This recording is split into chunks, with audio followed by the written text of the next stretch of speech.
Hey, True Believers. Chris Mack coming at you today with X Factor 109. But before we get into this, quick status update. We are basically moved into the new place, and so I'm slowly but surely getting the studio put together. It's going to take some time, though, because we have a lot of really cool plans coming together, so I want to make sure we get it just right. But in the meantime, at least we can sit down and go through some awesome comic books together. Which leads me into what we're talking about. It begins here, Legion's Quest. So this was the prologue to the 5-part event. What was Legion's Quest and why it was so important? It was the event, or I like to call it the run, not so much as an event, that led up to the Age of Apocalypse and was the cause, like what actions and decisions that were made in here set off the chain of events for Earth 295. And it's all at the hands here of David Haller, Legion.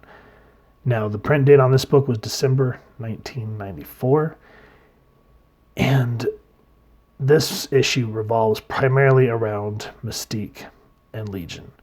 As you can see here, he says, "Hello, Mystique. I've been expecting you. She said you were coming."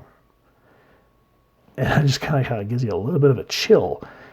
And Mystique just says, "Well, this adds an unexpected twist to my plans, but still, you will die today." Now, why does Mystique want to kill Legion? This harkens all the way back to Uncanny X-Men 255. Why is that important?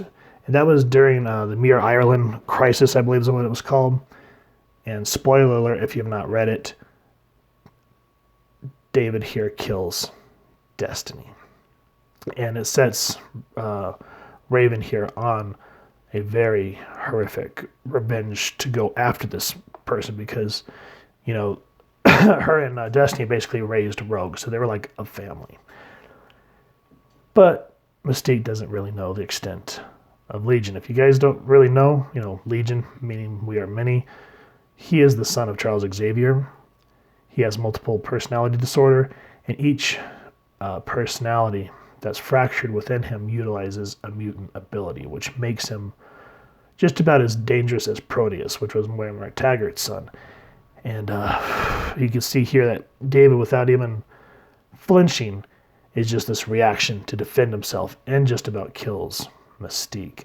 And just a very dynamic panel. Love all the action lines. Love the little bit of utilization of the Kirby Crackle here. Just very well composition page. I'm stumbling because I've been trying to drink enough coffee and I'm not quite at where I need to be. Anyway, before we go any further, let's talk about who made this book. This is The Waking, which, as I just said, the prologue to Legion Quest. Plot is John Francis Moore. Script, Todd DeZago. Pencils, Jan Duracima. Inks, Al Mingram. Lettering, Starkings and Comicraft. Colors, Glynis Oliver. And then here's everyone else working on the book. And I'm a little sad that Bob and Tom here didn't make it a little funny, but you can't always win. Now, Mystique is wanted because Val Cooper's initial idea to utilize mutants in the U.S. government was called Freedom Force. And she brought in some of the baddies, like a lot of the Brotherhood, like Blob, Avalanche, etc., so forth, but it failed. And before Val could really take any heat on it or anything like that, she utilized X Factor, and we went over that back in what issue was that? I think it was 70, right? No, 71, something like that. Make fun of me down in the comments. So Mystique is very much on Val Cooper's crap list. But I like how, you know, X Factor's coming up, and oh, Guido, what if I'm a little claustrophobic? So there she is, Mystique. And it just, poor guy, so cramped. And, you know, we've read about what happened with poor Guido with his powers. And, yeah, he's still one of my favorite X Factor members. Now, Mystique also has beef with Forge. She blames him for Destiny's death as well. It's all, again, goes back to 255 when they were all sort of like faux X-Men members because the original team was considered dead from the fallout of Fall of the Mutants. And I like how they utilize Rain because, you know, to say go track her. Though she just looks a little rough in the face here, because I'm just used to her younger look in the New Mutants. So this again would be a very more matured Rain Sinclair, but she just looks more gremlin than a wolf. Now this is David's mother. I can never for the love of me remember Gabrielle. This was Professor Xavier's love when they were in Israel, which is how David was conceived back when him and Magnus were still friends, all before the fallout, and how he became paralyzed. And this scene, it's very emotionally resonant because of what happens and how David talks to her. I don't want to give all that away, but he starts saying, I'm going to make things better. And this here, where after he says it, he kind of goes into his own mindscape and says, make it better, kind of fix it. And so you see him sleeping here, and you segue into this dreamscape. You see all his different personalities that apparently have been laid to rest.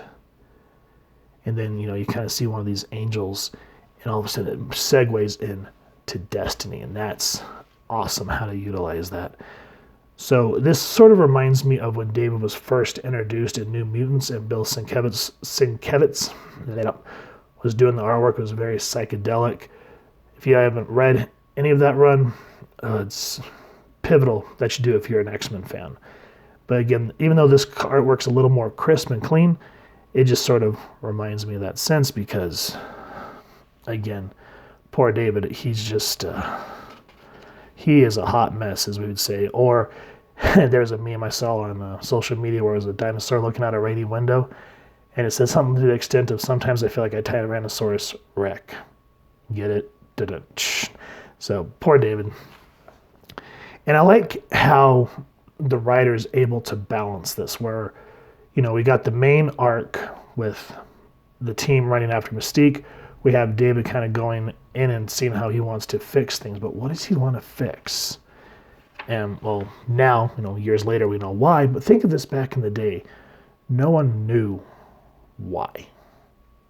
So this is when people started noticing that a lot of the X-Men writers were getting pulled off books and whatnot, and a lot of the books were looking to be canceled, and they were like, why?